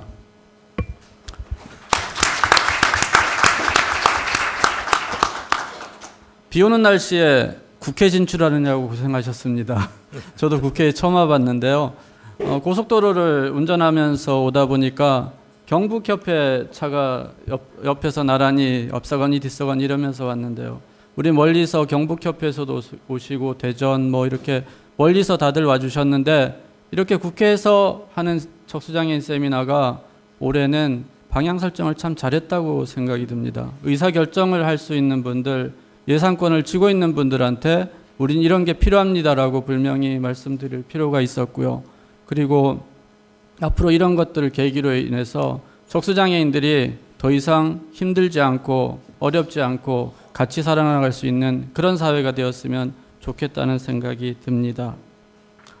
저는 자료집에 79쪽에 있는데요. 보실 분들은 보셨으면 좋겠습니다. 작은 시를 하나 넣어놨는데 5개의 짧은 장으로 된 자서전 뭐 이런 시입니다. 이게 제가 척수장애가 돼서 저도 한 20년이 좀 넘었는데요. 제가 되돌아보고 우리나라 척수장애인들을 되돌아보고 그리고 국가와 사회, 정부가 하는 일들을 보면 이 5개의 짧은 장으로 된 자서전이라는 시가 우리나라 척수장애인들하고는 너무 딱 들어맞는 시라는 생각이 들었어요.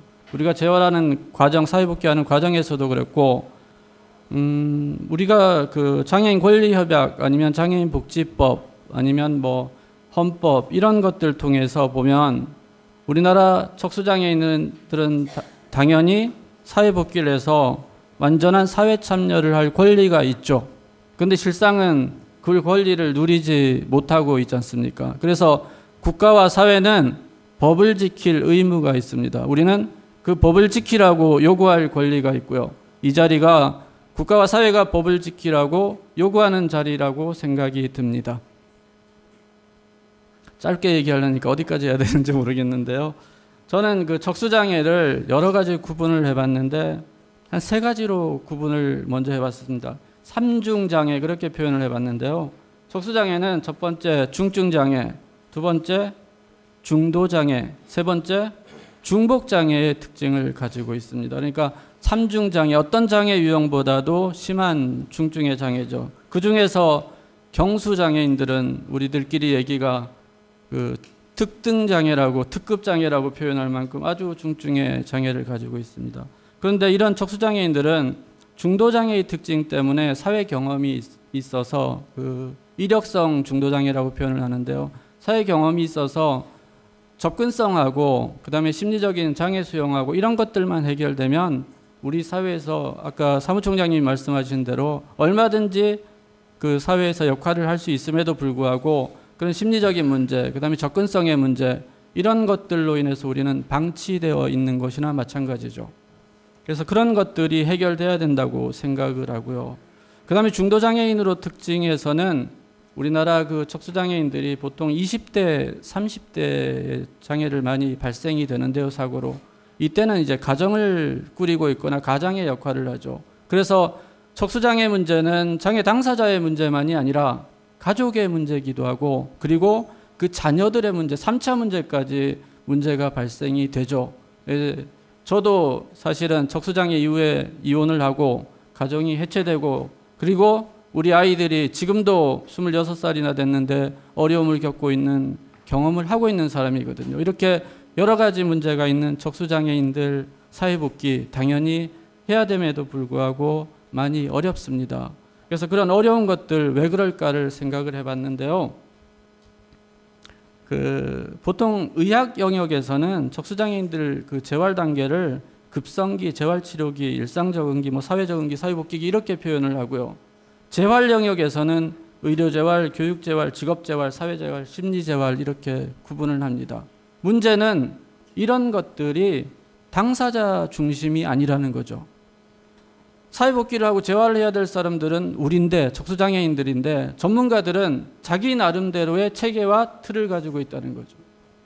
이게 가장 큰 문제라서 첫 번째로 주장하고 싶은 것은 사람 중심 재활체계가 되었으면 좋겠습니다. 저도 한 20년이 넘었고 사무총장님도 20년이 넘었고 대부분 20년이 넘으신 분들도 많으신 걸로 알고 있는데요. 20년 전이나 지금이나 척수장애인들은 똑같은 것이 하나 있습니다. 병원에서는 3개월 뒤에 퇴원하라 그러고 우리는 어디로 갈까를 걱정하고 있어요. 지금도 인터넷 카페 보면 그런 글들 계속 올라오고 있습니다. 수술 끝나고 퇴원하라는데 어떻게 할까요? 어디로 갈까요? 집으로는 못 가는데, 환경이 안 좋아졌는데, 그래서 병원을 전전하게 되죠. 병원 탐방이라는 용어가 그래서 나왔죠. 그래서 2년씩 3년씩 심지어는 10년 이상 병원에 머무르고 있죠. 그것을 또 사회에서는 도덕적 해이라고 욕을 하고 있고요. 그래서 우리는 재활하고 사회복귀를 해야 되는 사람들은 척수장애인이니까 척수장애인 중심의 재활체계가 만들어져야 된다. 그렇게 생각을 하고 있고요. 그 다음에 두 번째는 이런 재활체계들이 연계돼서 지속적인 방식으로 되었으면 좋겠어요. 병원에 3차 병원에서 수술 끝나면 재활병원으로 자연스럽게 연계가 되고, 재활병원에서는 다시 사회복귀를 하기에 대한 쪽으로 연계가 되고, 그리고 원직장 복귀를 위해서 직업으로 다시 연계가 되는, 자연스럽게 연계가 되는 재활체계가 필요하다고 생각합니다. 지금처럼 당사자와 가족들이 모든 걸 다 책임져야 되는 이런 체계는 사회복귀가 요원하죠. 그 두 가지가 필요하다고 생각이 들고요. 세 번째는 총장님도 말씀해 주셨는데, 우리나라는 당사자 참여가 너무 안 되죠. 가장 아쉬운 것이 병원에서는 환자 역할, 그리고 장애인복지관에서는 이용자 역할, 대상일 뿐이죠. 연구에서는 연구 대상. 우리는 그 대상일 뿐이었고 주체가 된 적이 거의 없죠. 이제 척수장애인협회에서 그 역할을 하고 있지만 사실은 예산은 한정돼 있고, 그래서 많이 어렵습니다. 그래서 역량 강화도 중요하고, 그 다음에 당사자 참여가 정말 중요합니다. 외국의 사례를 보더라도 스위스, 뉴질랜드, 호주, 지난해 학위 논문을 쓰느냐고 자료들을 다 훑어봐도, 또 직접 가봐도 당사자 참여가 이렇게 안 돼 있는 나라는 없습니다. 그래서 당사자 참여, 그리고 척수협회의 역할 정말 소중하다는 생각을 하고요. 네, 마지막으로 사회 문화 인식이 중도장애인들도 척수장애인들도 역할을 해야 되는 사람, 사회복귀를 해서 활동을 해야 되는 사람이라는 인식이 됐으면 좋겠어요. 우리나라는 척수장애인이면 환자 역할, 그 다음에 장애인 역할, 거기에만 부여되어 있고요. 우리 스스로도 사회 참여해서 나는 예전에 내가 살았던 삶의 질을 확보하려는 노력도 해야 되겠고, 사회도 그것을 지원할 필요가 있다고 생각을 합니다. 그래서 재활치료는 그 사회복귀를 목표로 하고, 사회복귀 지원은 자립생활을 목표로 하는 이런 패러다임이 좀 전환이 되었으면 좋겠다고 합니다. 저는 오늘 주제를 척수장애인의 사회복귀, 여정에서 길을 잃다, 이렇게 주제를 정해봤습니다. 이 주제가 원래가 있었던 길을 잃은 것이 아니고요. 우리나라 척수장애인 사회복귀에는 길이 없었어요. 예전에도 없었고 지금도 없습니다. 그 길을 척수장애인 우리는 너무 잘 알고 있어요. 외국 사례도 있어요. 자료에도 있어요. 그런데 국가와 사회는 그걸 들어주지 않아요. 우리는 너무 잘 알고 있는데요. 그래서 이런 세미나를 통해서 우리가 알고 있는, 우리가 반복해서 어려움을 겪었지만 앞으로 나오는 척수장애인들은 이런 어려움 겪지 않도록 이런 세미나 열심히 하고 열심히 활동하고 그럴 필요가 있다고 생각이 됩니다. 예, 여기까지 하겠습니다. 고맙습니다. 네, 아주 감사합니다. 이렇게 시간을 많이 축소시켜 주셔서. 다음 우리 변경희 교수님이신데 하실 말씀 많을 것 같은데 미안하지만 좀 짧은 시간 내에 한 번 더 토론을 해주시기 바랍니다. 예, 한신대에서 변경입니다. 뭐 한 달에 평균적으로 한 2번 정도는 늘 뭐 이렇게 발표를 하고 말을 하는 그 입장인데, 오늘은 진짜 할 말이 없어요. 그리고 참 반성했던 생각이 드는 거예요. 왜냐하면 내가 과연 척수장애인, 직업재활사로서, 직업재활 전공자로서 척수장애인들의 직업재활에 얼마큼 기여했냐라는 생각이 사실 아까 들어오면서부터 계속 갈등을 사실 했습니다. 그래서 막 따지고 보면 내가 간접적으로 기여한 거는 예전에 제가 모금회에서 배분위원 할 때, 그때 척수장애인들은 제가 특성을 보면 병원에서 우리가 잡지 못하면 어디 갔는지 몰라요. 그래서 저는 7만 명이 넘는다고 생각해요, 개인적으로. 예, 그러니까 그 병원에서 잡아야 되는 거 너무 잘 알기 때문에 모금회에서 그때 막 얘기해서 그때 7천만 원인가? 그래서 병원 동료 상담 이건 꼭 해야 된다. 그러니까 의식들이 없었어요, 배분위원들이. 근데 이건 꼭 해야 된다라고 그때 밀어서 그 지원했던 거.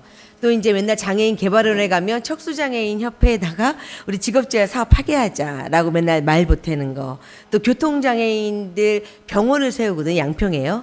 거기에 직업재활 사업을 척수장애협회가 더 잘한다. 근데 그건 국토해양부에서 이제 하는 사업이라 이게 보건복지부에 있는 단체를 줄 수 없는 거예요. 그랬을 때 어쨌거나 야, 우리 그런 데서 좀 벗어나서 우리 척수장애인에서 하자. 이런 거 정도밖에 없고 내가 너무 한 게 없다라는 반성을 했는데요. 또 돌이켜서 생각을 해보면 과연 우리나라에서 직업재활사로서 직업재활을 관리하는 데서 척수장애인들이 얼마큼 직업재활을 잘할 수 있을까? 또 그것도 반성이 필요하다고 생각했어요. 지금 아까 뉴질랜드에서 보셨지만 대부분 저도 또 미국에서 일할 때는 척수장애인이랑 제일 많이 일했었거든요. 그때 원칙이 원직장 복귀예요. 그리고 척수장애인들은 워낙 스펙트럼이 다양해요. 뭐 이거는 위에서부터 아래까지 너무 다양하기 때문에 직업에 대한 다양성을 모르고는 우리가 척수장애인들 직업을 원직장 할 수 있는 주제들이 되는 사람이 과연 대한민국에 몇 명일까라는 생각도 했어요. 왜냐? 장애인 복지관에 가면 다 지적장애인이거든요. 그래서 때로는 척수장애인들이 장애인 복지관 가면 자존감이 더 낮아지는 경우도 굉장히 많습니다. 예, 이제는 나는 몸에 장애가 있을 뿐인데 나를 마치 지적이나 발달장애인 다루듯이 하는구나 해서 오히려 자존감이 낮아지는 경우도 있고 또 직업재활 시설들도 대부분 지적이나 발달장애인이 많아요. 그래서 과연 우리가 얼마만큼 준비가 됐는가. 그래서 아까 뭐 우리가 몇 가지 봤지만 내가 만일 지금 척수장애인이 됐는데 내가 어쨌거나 지금 가르치는 입장을 하는 건데 넌 더 이상 가르칠 수 없으니까 너 바리스타 하고 싶니? 너 이런 뭐 금속공예 배우고 싶니? 그럼 나 같으면 그런 데 안 가고 싶을 것 같아요. 근데 우리나라 아직까지 직업재활 현장은 이렇게 뭔가 만들어 놓고 너 이 중에서 하나 해라라는 접근이거든요. 야, 그거에 대해서 내가 얼마만큼 목소리를 냈나라는 사실 오늘은 굉장히 반성하는 개인적으로는 되게 반성하는 시간이고 왜냐 척수장애인들은 개별적으로 접근해야 되고 뭐 여러 번 얘기가 나왔지만 예전 직업 복귀를 목적으로 해야 되는데 뭐 사회가 발전이 그러니까 사회가 준비가 안 됐고 뭐 그 고용주가 뭐 발전이 안 됐고 이런 여러 가지 사회적인 환경 얘기 여러 명 하셨는데 과연 우리 전문성으로 갖고 있는 뭐 공단에서도 오셨고 뭐 개발원에서 오시지 않은 것 같은데 우리 지금 직업자이라고 이렇게 장사하는 사람들이 얼마만큼 척수장애인들에게 준비가 됐느냐에 대한 그런 반성의 시간이 필요한 것 같아요. 너무 우리가 이렇게 만들어 놓고 그 중에 하나를 하라라는 접근으로는 당연히 모집되지 않죠. 왜? 나 그거 하고 싶지 않으니까. 나 그거보다는 좀 더 나에게 맞는 예전 일을 하고 싶으니까. 그래서 이런 거에 대한 기본을 생각하면 직업재활은 새로 시작해야 된다. 척수장애인들 직업재활은 새 판을 짜야 된다. 이런 생각을 많이 했어요. 왜냐하면 어렵거든요. 예, 어려운 것도 사실이고 사회가 준비가 안 된 것도 사실이고 대표적인 국회만 하더라도 편의시설도 안 되는 게 현실이라는 건 당연하지만 그래도 그걸 비판하기에 앞서서 직업재활은 새로 판을 짜야 된다라는 생각을 늘 알고 있었지만 오늘은 이렇게 죄책감까지 느끼면서 내가 한국에 온 지 13년이 됐는데 후천적 장애인 중에서 가장 비중이 많은 척수장애인들을 위한 직업재활은 내가 너무 옆에서 이렇게 말만 보탠 것 같고 행동을 한 게 없는 것 같아서 사실 굉장히 사죄하고 싶고 죄송하다는 말씀으로 예, 마무리하겠습니다. 예.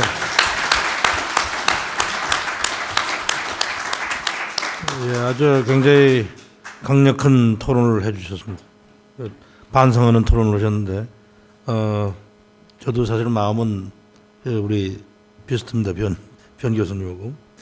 이제 두 분이 남았습니다. 두 분 토론이 남았는데 두 분 모두 우리 정부를 대표해서 나오셨는데 우선 그 첫 번째 토론은 보건복지부 장애인 권익지원 과장으로 계시는 차미 과장께서 먼저 해주시고 예, 해주십시오. 예, 반갑습니다. 복지부 장애인 권익지원과장 차현미입니다. 우선 이렇게 그 척수장애인들을 많이 모이신 자리에 또 저를 토론자로 불러주셔서 감사합니다. 토론과 발제를 듣는 가운데에서 저도 변경희 교수님처럼 많은 반성도 했고 또 지금 정부에서 많은 지원을 못 해준다는 그 발제자들이 토론의 내용이 그런 것 같아서 어깨를 많이 부담감을 느끼고 있습니다. 특히 이찬우 총장님 말씀하신 대로 척수장애인이 그 신체적, 심리적, 사회적으로 많은 어려움을 겪고 있고 또 장애 특성상 사회복귀를 위해서 의료나 사회복지 서비스에 다양한 지원이 필요하다는데 굉장히 동의를 하고 있습니다. 이거를 단적으로 표현해 주는 것이 우리 그 박정균 교수님이 말씀하신 척수장애인을 3중으로 표현한다. 거기에 모든 내용이 함축적으로 들어있는 것 같습니다. 중복성과 또 중도, 그 다음에 어떤 그 중증, 이것은 정말 그 세 가지 짤막한 단어 속에 다양한 사회복지 서비스와 직업재활 서비스와 사회심리적인 서비스, 의료 서비스에 이르기까지 정말 우리나라 사회복지 또 장애인 복지 서비스를 다 아우르는 필요 서비스가 또 내포되어 있지 않은가 이런 생각을 하고 있습니다. 특히 그 다른 유형의 장애가 가지지 않는 어떤 합병증이나 또 복합장애 이런 것에 노출되어 있다라는 것에 대해서 굉장히 안타깝게 생각하고 이런 의미에서 그 척수장애인의 재활, 그 사회복귀를 위해서 보다 많은 관심과 지원의 필요성을 또 느끼고 있습니다.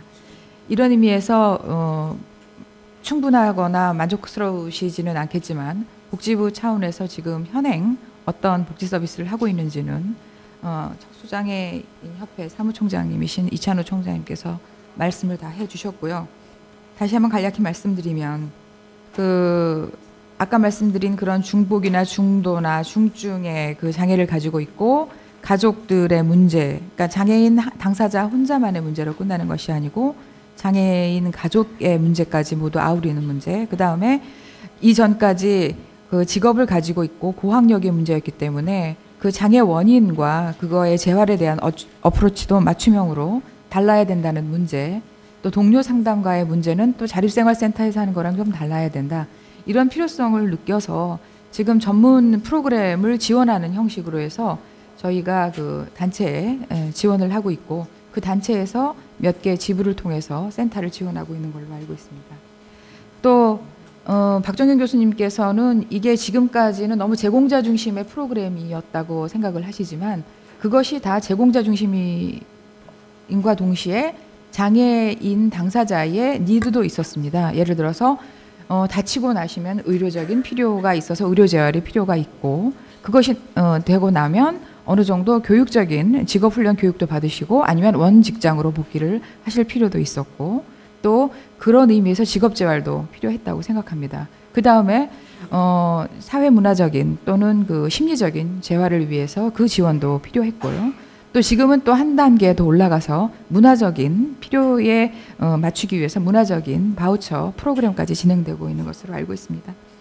그래서 이런 그 프로그램에 모두 아우르는 의미에서 그 척수장애인 지원센터나 중앙회에서 그런 트랙으로 어프로치를 하나 맞춤형으로 제공을 하고 있고 하나는 의료적인 문제가 가장 기본적이고 베이직한 문제라고 생각이 돼서 국립재활원을 중심으로 또 6개 권역별이 제주병원을 중심으로 해서 다 완성이 되었습니다. 그래서 지역의 편차가 의료 서비스의 편차가 되어서는 안 된다라는 취지로 6개 권역 병원에서 지금 운영 기준을 우리가 만들었습니다. 그래서 권역별 병원에는 척수장애인 재활 프로그램은 필수 프로그램으로 저희가 들어가도록 하고 있고 소아재활과 함께 또 뇌손상 함께 필수 프로그램으로 저희가 운영 기준에 넣어서 그 프로그램을 꼭 실시하도록 하고 있고 또 지난해에는 국립재활원을 어떤 뭐라 그러죠 헤드쿼터 중심적인 그걸로 생각을 해서 그쪽에서 사회복귀 프로그램을 중심으로 병원에서 진행을 할 때 이런 정도의 사회복귀 프로그램은 진행을 해야 된다 그래서 정말 우리 척수장애인들의 사회복귀 프로그램 지원을 위한 어떤 표준안도 마련이 되어서 그 매뉴얼을 지금 보급하고 있는 단계에 있습니다. 그래서 만족하지는 않지만 이런 그 척수장애인의 가족 지원과 여타 프로그램 또 병원 기반의 사회복귀 프로그램을 진행하고 있다라는 것을 말씀을 드리고 싶고요. 마지막으로 지금 다 염원이신 것 같은데 그 15종 이외에 척수장애인의 별도 장애 유형 분리에 대한 말씀을 하시는데 이것은 사실은 제 소관 업무가 아니라서 제가 어떻게 깊이 말씀을 드릴 수 있거나 정책적인 대안을 말씀드리는 건 제 업무가 아니라 제가 말씀을 드릴 수 있는 입장은 아닌 것 같고요.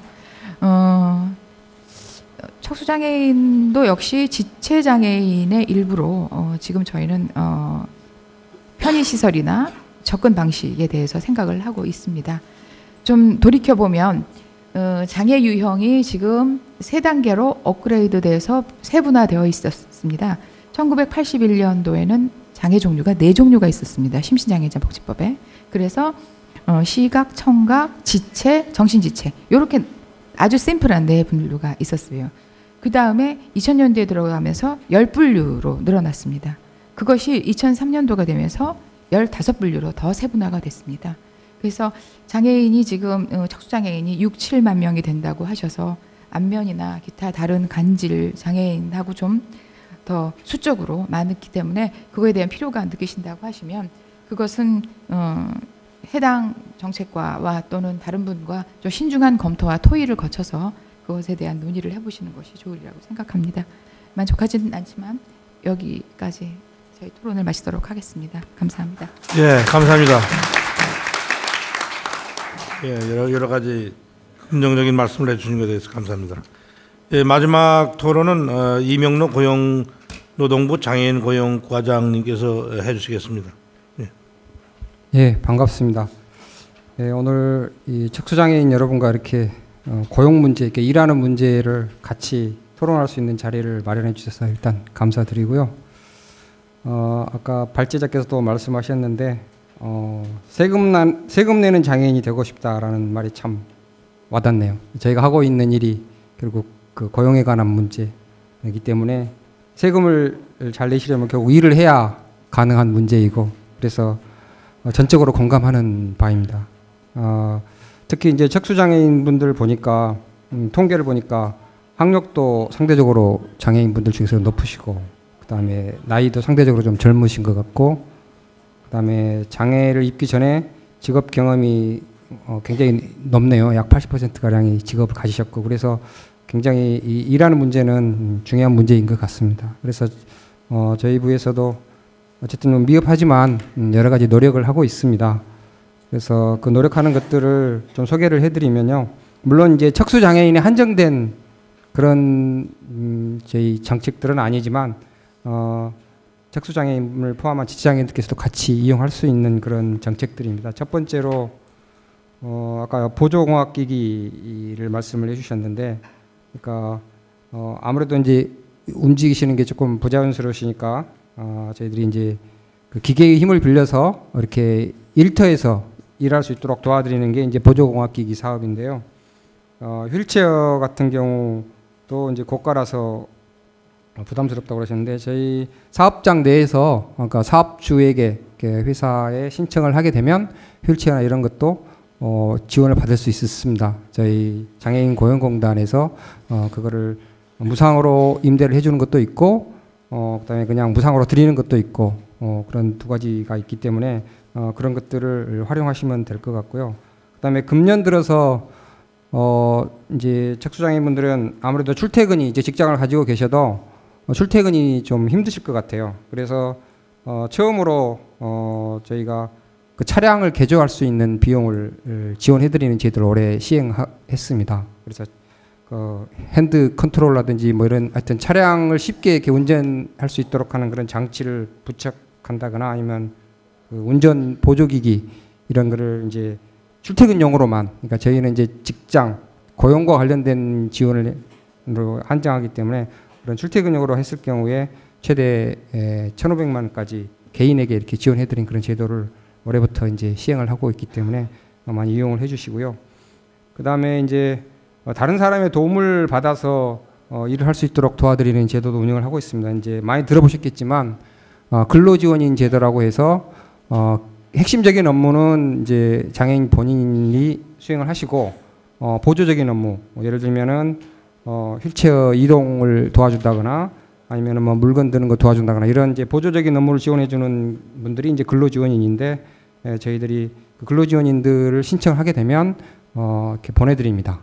그런 사업도 하고 있고요. 그 다음에 직장 생활을 많이 하셨기 때문에 장애 이전 수준의 그런 어떤 직무 능력 수준을 회복하는 게 굉장히 중요할 것 같네요. 그래서 그게 이제 저희들이 하고 있는 수단이 이제 훈련 기회를 드리는 겁니다. 그래서 직업 훈련을 시켜드리고 있는데 훈련을 받을 때 그런 직무 스킬만, 그러니까 일하는 방법만 배우는 것이 아니고 의료적인 어떤 치료라든지 그다음에 심리 치료 뭐 이런 것들도 이제 많지는 않지만 같이 병행해서 저희가 훈련할 때 같이 도와드리고 있거든요. 그런 프로그램도 이용하시면 될 것 같고, 어쨌든 훈련비나 이런 거는 본인 부담 없이 약간의 수당을 받으면서 그 훈련을 받으실 수 있고요. 그래서 금년부터 저희들이 이제 어쨌든 훈련 기회를 많이 확대를 하려고 재정 당국과 협의를 하고 있습니다. 그래서 아시겠지만 저희 공단에서 훈련을 이제 제공하고 있는데 5개 훈련원이 있습니다. 일산, 대전, 대구, 부산, 광주.